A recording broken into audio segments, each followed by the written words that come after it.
Eh bien salut tout le monde, c'est AZK, bienvenue pour ce DeFi Actu du 8 février 2024, j'espère que vous allez bien. Pour ma part, je suis un peu malade, ça s'entend peut-être un petit peu, donc je suis pas au top de ma forme, mais je vais essayer de faire mon mieux pour aujourd'hui. On commence tout de suite, allez on perd pas de temps, par les ERC 404. Je vais pas m'attarder sur le sujet parce que je suis vraiment pas calé, je suis tombé dessus un peu par hasard, ça a l'air d'être quelque chose qui lie les NFT et les tokens sur Ethereum. Faites attention quand même parce que c'est pas un vrai standard Ethereum, hein. Ces ERC 404, c'est voilà, le nom, c'est comme l'erreur 404, vous voyez, ça a été un peu choisi pour le même, pour la blague. Donc soyez prudents, il n'y a pas d'audit encore de ce côté-là, c'est tout nouveau. Enfin, je vous dis pas de pas investir dessus, hein, mais moi je connais pas. Donc pour l'instant, je préfère regarder de loin à la limite et quand j'en saurai peut-être un peu plus, éventuellement investir. Mais voilà, pour l'instant, je suis pas convaincu du truc. Le token a énormément performé, il a fait un x100 sur 4 jours a priori. J'ai été regarder vite fait sur DexScreener et ça a l'air d'être quand même un petit peu organisé tout ça. Alors je dis pas que c'est juste quelques baleines qui ont fait en sorte que ça fasse 60, je pense qu'il y a plein de zinzins qui ont dû mettre des sous dessus, et dans l'eau il y a peut-être des gens un peu random de l'écosystème qui hop ils ont pu faire des bonnes performances dessus.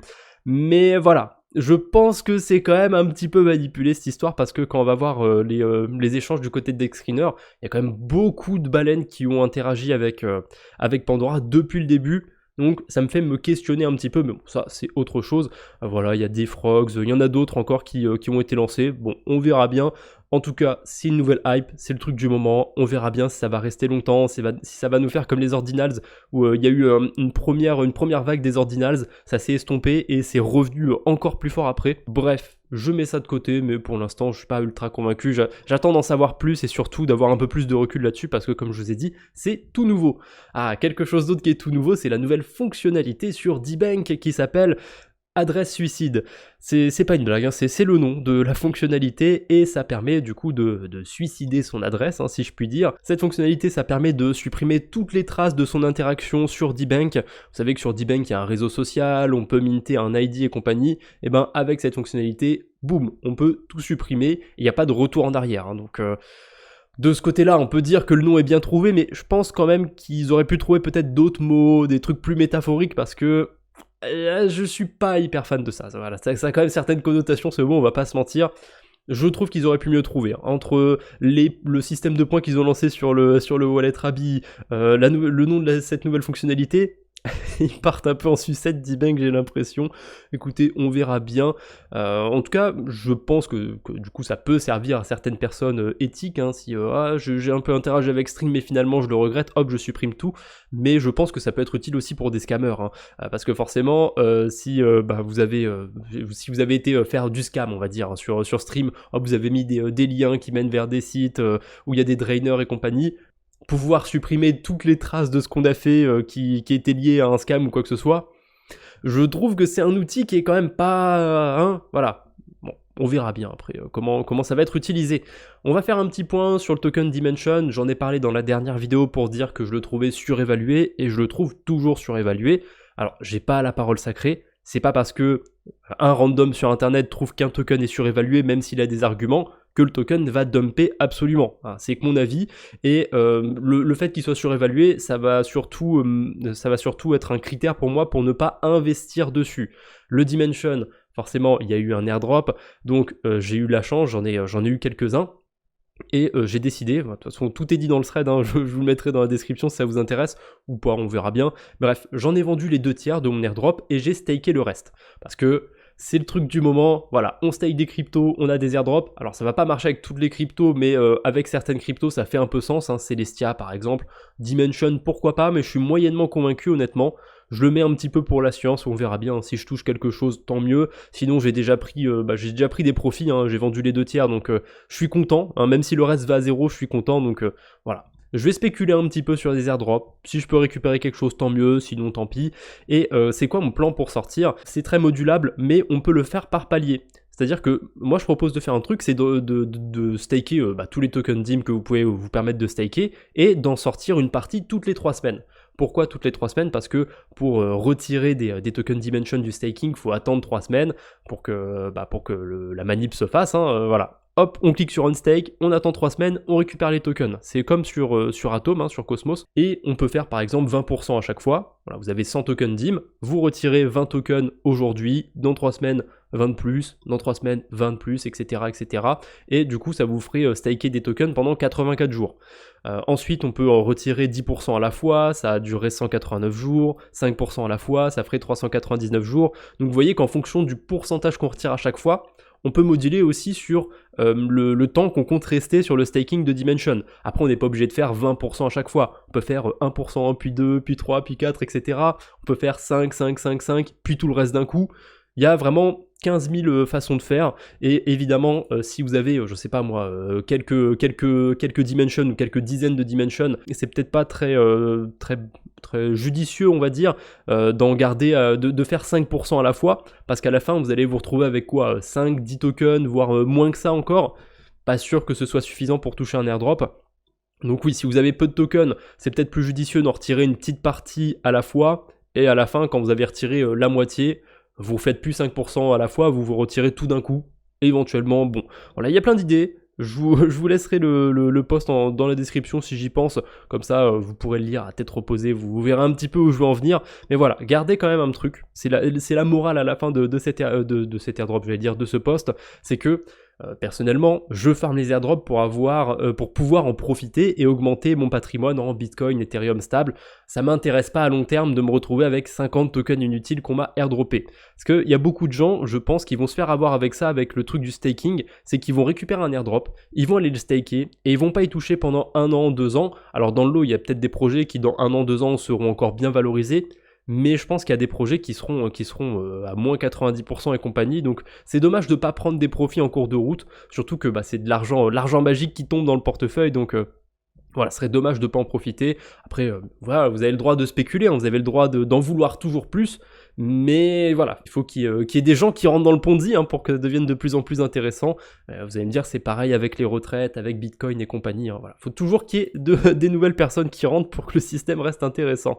Peace Network a annoncé un 2e airdrop. Alors, c'est pas aussi dingue que ça, il y a 100 millions de tokens Peace qui vont être distribués à des applications décentralisées. Voilà, calmez-vous tout de suite. Vous n'allez pas récupérer de nouveaux tokens Peace sur votre portefeuille, c'est des applications, donc PancakeSwap et compagnie, qui vont récupérer des tokens. D'ailleurs, il y a la liste des protocoles ici, et je vous laisse faire pause si ça vous intéresse. Et dans le lot, il y a quand même pas mal de protocoles sur Aptos, sur Sui. Là, je vois Navi, je vois Scallop, je vois Bucket. Sur Aptos, il y avait quoi? Il y avait Aptin et Aries, mais je les retrouve plus. Aptin, il est tout en bas. Aries, il doit être quelque part, j'en sais rien. Il y a Layerbank, il y a Wombat Exchange. Il y a vraiment plein de protocoles sur plein d'écosystèmes. Il y a même Stacks a priori. Donc voilà, c'est pas ce qui manque. Écoutez, pourquoi pas, on va voir s'il y a des protocoles qui distribuent des incentives justement en token Peace. Par contre, le token, il est surtout sur Solana, et je crois qu'il est surtout sur Solana. Est-ce qu'il est aussi sur des blockchains EVM? C'est pas impossible, mais sur Sui, sur Aptos par exemple, je suis pas convaincu que les protocoles gardent les tokens Peace Network. À mon avis, ils vont peut-être les vendre, ou alors on va voir le token apparaître sur Sui, sur Aptos, on verra bien, mais voilà. Si vous vous intéressez à un de ces protocoles sur cette liste, c'est pas impossible que dans les prochains jours, prochaines semaines, vous voyez des incentives qui arrivent. Écoutez, on verra bien de ce côté-là. On avance, on a Wormhole aussi qui tease un airdrop. Enfin, c'est même pas du teasing, ils ont carrément balancé leur tokenomics et c'est annoncé dedans, il y aura un airdrop. Par contre, ils ont déjà pris la snapshot. Donc ça sert à rien d'aller continuer de farmer Wormhole. Je suis quand même content parce que sur la chaîne secondaire, je vous avais fait une petite vidéo pour vous parler de Merkly, des outils qu'on avait pour faire des transactions avec Wormhole. J'en ai fait quelques-unes. Je suis pas convaincu que ça suffise pour être éligible à l'airdrop de Wormhole. Heureusement, en plus de ça, je l'ai aussi utilisé pour aller sur Sui par exemple. Donc je croise les doigts. Avec l'activité que j'ai eue, c'est pas impossible que j'ai quelque chose. J'espère que de votre côté aussi. Et voilà, du côté de Wormhole, je pense que c'est trop tard pour farmer un airdrop. Ça m'étonnerait qu'il fasse comme Jupiter par exemple, qu'il fasse plusieurs salves. Après on verra bien, je peux me tromper de ce côté-là, mais voilà, ils ont balancé leur tokenomics, et Dropstab, ils ont fait une petite prédiction de prix qui, je trouve, plutôt pas mal. Ce serait 25 centimes par token. Il faut savoir que au total, il y aura 10 milliards de tokens, et au tout début, il y aura 18% des tokens en circulation, ce qui est pas mal, D'habitude, on est plus autour de 10%. Donc là, c'est quasiment le double. 25 centimes, ça nous amènerait à une FDV, si tous les tokens étaient en circulation, de 2,5 milliards de dollars, et à une market cap au début de 450 millions de dollars. honnêtement, ça me paraît pas dégueulasse. Dimension, je sais pas à combien ils en sont, mais là ils doivent être ils doivent être pas loin du milliard de dollars. Celestia, c'est à 2 milliards et des poussières. Alors c'est pas forcément comparable Wormhole. Wormhole, on peut le comparer à Axelar par contre. Là, c'est des projets qui sont comparables. Donc en termes de FDV, ils seraient bien au-dessus.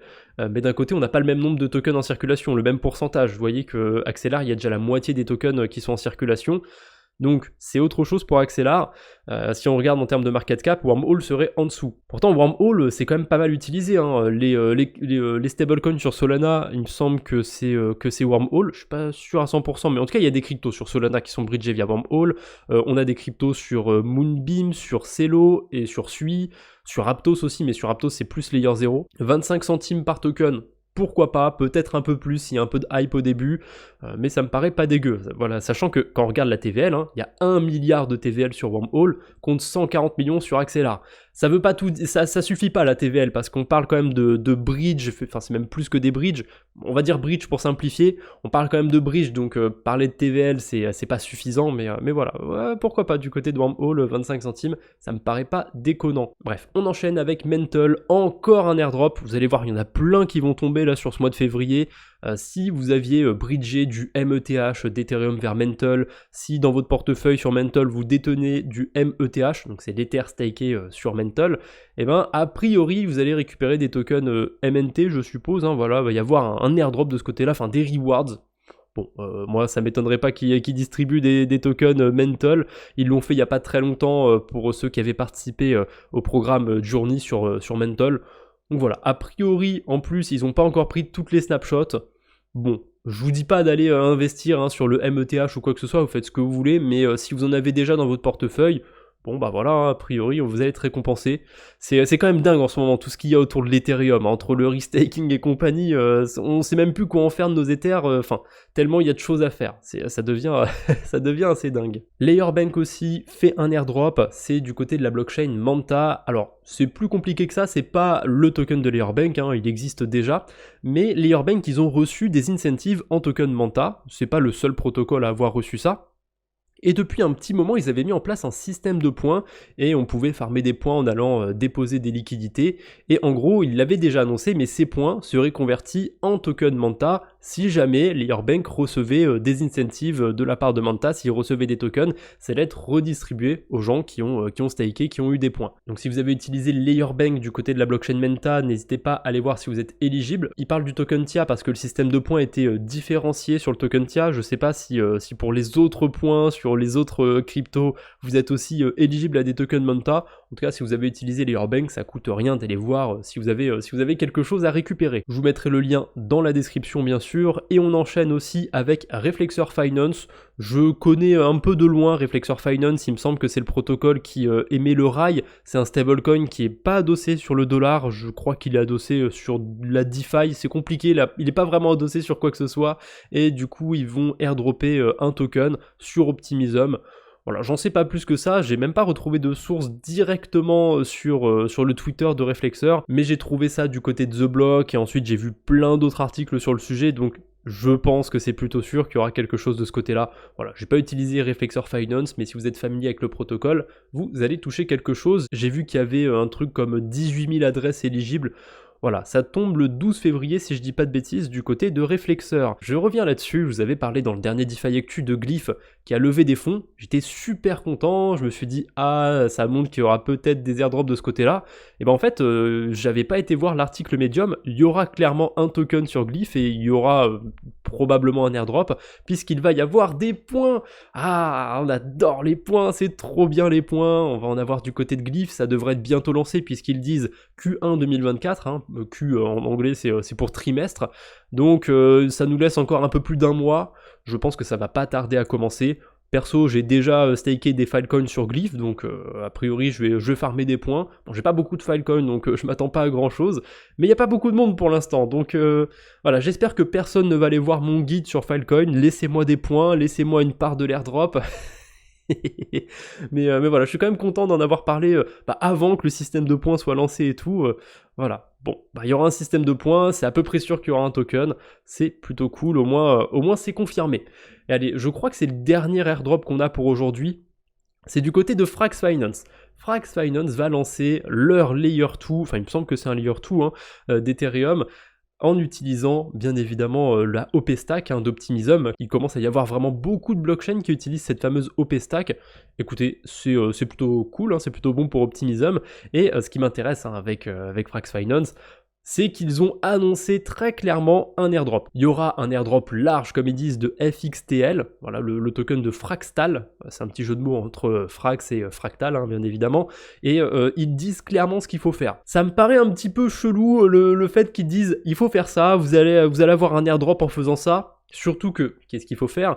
Il faut staker des tokens FracShare. Donc quand vous stakez des tokens FracShare, vous avez des VE-FXS, c'est des tokens qui sont vestés, et plus ils sont stakés longtemps, plus vous avez de VE-FXS. Si je dis pas de bêtises, si vous stakez un token Frax pendant 4 ans, vous avez un VE-FXS. Si vous le stakez que pendant 1 an par exemple, vous avez un quart, vous avez 0,25 VE-FXS machin truc. J'ai été vérifié vite fait sur Dropstab et tous les tokens ont été vestés, ils sont tous déjà disponibles. Donc c'est pas des investisseurs qui vont bientôt récupérer leurs tokens et ça leur permettrait de les dumper pendant qu'il y a personne, pendant que tout le monde a ses tokens de staker. Non, ça n'a pas l'air d'être ça. Donc oui, je pense qu'ils veulent vraiment construire une économie sur le long terme avec leur protocole. Donc ils forcent les gens un petit peu, ils incitent les gens plutôt à staker leurs tokens sur du long terme pour avoir un airdrop. Voilà, la promesse d'un airdrop en échange de staking. On revient à ce que je disais autour de Dimension et compagnie, c'est le truc du moment. Je sais pas si ça va marcher. Honnêtement, c'est pas un move que j'irai tenter. Écoutez, si vous avez du FXS dans votre wallet ou directement déjà du VE-FXS, profitez-en. Voilà, a priori, vous allez être éligible au token FXTL. On verra bien si c'est si intéressant que ça ou quoi. S'il aurait fallu que tout le monde aille staker des tokens Frax parce que ça va être trop bien. J'en sais rien, mais perso, ça a l'air un peu trop évident pour moi. Donc je vais pas aller staker des FXS, et en plus c'est sur Ethereum, donc les frais de transaction, j'ai pas envie de voir la gueule du montant. Voilà, je passe mon chemin du côté de Frax, mais on sait jamais, s'il y en a qui en ont dans leur portefeuille, vous êtes au courant maintenant. Du côté de Merkle, la saison 4 va commencer, elle commence aujourd'hui. Donc c'est quoi cette saison 4? C'est comme sur tous les protocoles de trading, toutes les semaines, il y a des récompenses. Si vous avez tradé ou si vous avez ajouté des liquidités dans la pool, vous gagnez des points. Non, je vous ai eu, sur Merkle, il n'y a pas de points, on gagne directement des tokens Merkle. Alors, c'est plus compliqué que ça, puisque le token n'est pas encore lancé, donc c'est plus du pré-farming. On a aussi des récompenses en Aptos. Par contre, les récompenses en Aptos, c'est que quand on trade, il n'y en a pas dans la pool de liquidité. C'est un peu dommage, mais bon, c'est pas grave. Et j'ai pensé à un truc, c'est que faudrait que j'essaye un de ces quatre de faire ça sur Hyperliquid, Merkle Trade ou je sais pas quoi, tous les protocoles en ce moment de trading qui n'ont pas de token. Faudrait que je tente de faire 2 comptes dessus, avec 2 adresses du coup, et de faire du delta neutre en fait, de parier à la hausse sur le compte numéro 1 et de parier à la baisse sur le compte numéro 2. Alors je sais très bien qu'en faisant ça, je vais payer des frais, donc je vais perdre des sous, mais si en échange je peux avoir des tokens, je peux avoir des Aptos et compagnie, si je peux avoir des petits rewards, ça va compenser un petit peu les pertes et peut-être même faire des gains, j'en sais rien, on verra bien. En tout cas, j'y réfléchis, je l'ai pas encore fait, je me suis pas encore tenté à faire du delta neutre, mais voilà, pour ceux qui ont déjà testé, qui ont déjà tâtonné un petit peu le delta neutre et compagnie, a priori c'est faisable du côté de Merkle sur Aptos, AAV qui s'est déployé sur la Binance Smart Chain. Alors, ils l'ont pas annoncé sur leur compte Twitter, peut-être qu'ils l'ont annoncé depuis mon tweet, mais au moment où je l'ai partagé, ils l'avaient pas annoncé. De ce qu'on m'a dit, il y a eu un vote de la gouvernance, donc c'est normal que AAV soit sur la Binance Smart Chain, mais j'avais pas regardé la gouvernance, donc moi quand j'ai vu qu'AAV était sur la Binance Smart Chain, c'était une surprise, et a priori sur la gouvernance, il y a aussi un vote pour Scroll, ça devrait bientôt arriver. Bon, pourquoi pas, du côté de Scroll, moi j'aimerais bien voir AAV, parce qu'honnêtement, on va pas se mentir, sur Scroll, il n'y a pas grand chose d'intéressant à faire, et là sur la Binance Smart Chain, c'est un petit peu timide, il n'y a que 3 millions de TVL depuis hier. C'est pas mal, mais c'est pas dingue non plus. Après, ça reste la Binance Smart Chain. Et tant qu'on parle un petit peu d'AAV, il y a le Go qui est revenu à 1$, enfin qui est venu tout court à 1$ parce que depuis le début, il a été très mouvementé. Il était descendu à 95 centimes, je crois, quelque chose comme ça. C'était un petit peu difficile. Là, ça commence à aller. Du côté du Go, il y a des intégrations sur des protocoles et compagnie. Ça prend un peu de temps, mais ça se porte plutôt bien. Les choses avancent du côté de Go. Et j'avais parlé de cette pool de liquidité il y a peut-être 2 semaines ou quelque chose comme ça, et du côté de Range Protocol, on a une pool Go USDC, c'est sur Ethereum, donc vous comprenez pourquoi je suis pas dessus, hein, mais on est payé en AAV quand on dépose sur la pool de liquidité. En ce moment, on a 70% APY en AAV, 10% de frais de transaction, donc d'échange entre du Go et de l'USDC. Il y a assez peu de liquidité. Je ne sais pas jusque quand durent les intérêts en AAV, donc si ça dure encore 2 jours, c'est pas très intéressant, on va pas se mentir, mais si ça dure encore quelques semaines, voilà, j'en avais parlé il y a 2 semaines, typiquement, c'était autour de 50% plutôt, parce qu'il devait y avoir un peu plus de liquidité. Je pense qu'il y a des gens qui sont sortis, donc peut-être que la stratégie est bientôt terminée, mais voilà, si jamais vous arrivez à voir jusque quand durent ces incentives en AAV, ça doit bien être écrit quelque part.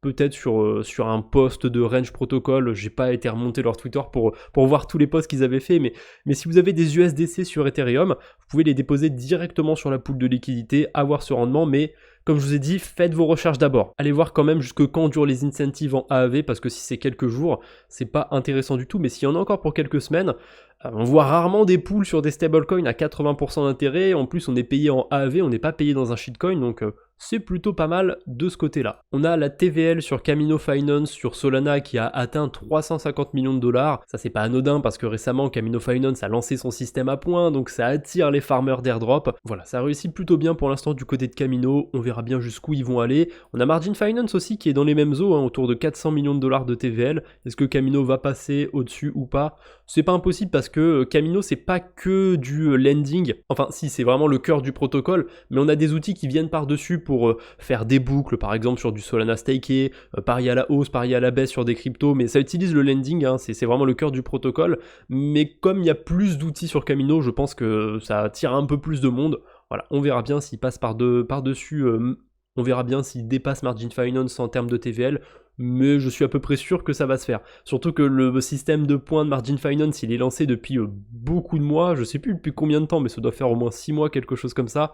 Donc c'est pas impossible qu'à terme aussi, quand Margin Finance va lancer son token, ou même avant, hein, parce que je pense qu'il y a des gens qui vont commencer à se dire, attendez, Camino, il y a un système à points, il est tout neuf, on va les mettre des liquidités dessus, ça fait longtemps qu'on farme sur Margin Finance. Donc je pense qu'il y a vraiment tout qui converge pour amener des liquidités du côté de Camino. On verra bien, c'est pas un airdrop sur lequel je spécule particulièrement parce qu'il me semble pas qu'ils aient levé de fonds, quoi que ce soit Camino.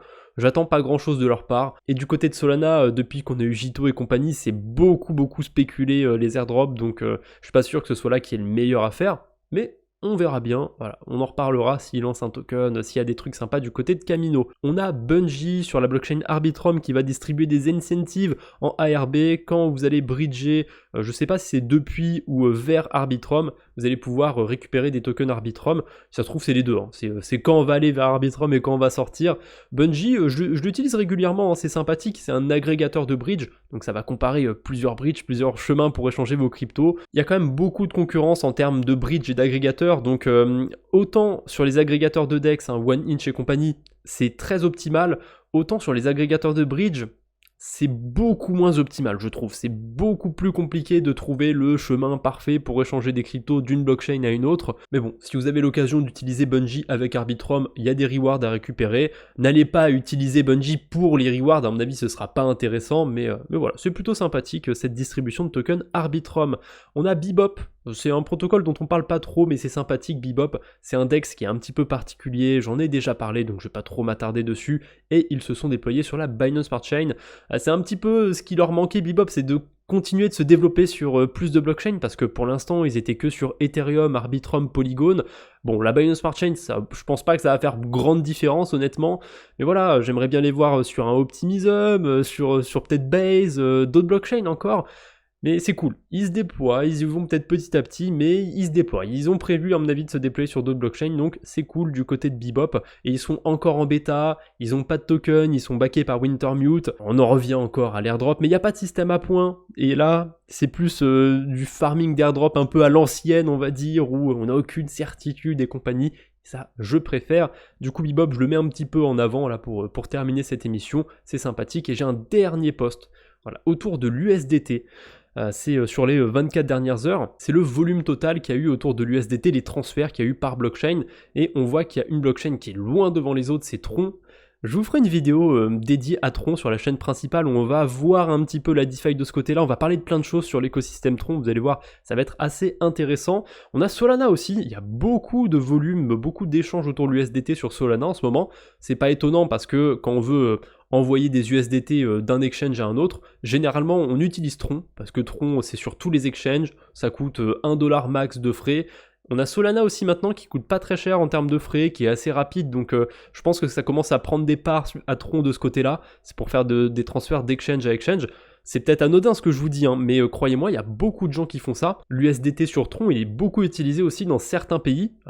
Nous, en France, on n'a pas l'habitude d'aller, je sais pas, dans un magasin ou quoi et de payer en USDT avec Tron, mais il y a des pays où ils le font. Alors, les frais sur la blockchain Tron sont quand même pas si bas que ça. Hein. Pour faire des transferts, ça va, mais quand vous allez un peu sur la DeFi, ça coûte un peu cher. Hein. J'avais fait quelques tests de ce côté-là et c'est pas si accessible que ça, je trouve. Mais pour faire des transferts, voilà, c'est très utilisé l'USDT sur Tron et en fait, c'est le cœur du business de Tron, on va pas se mentir.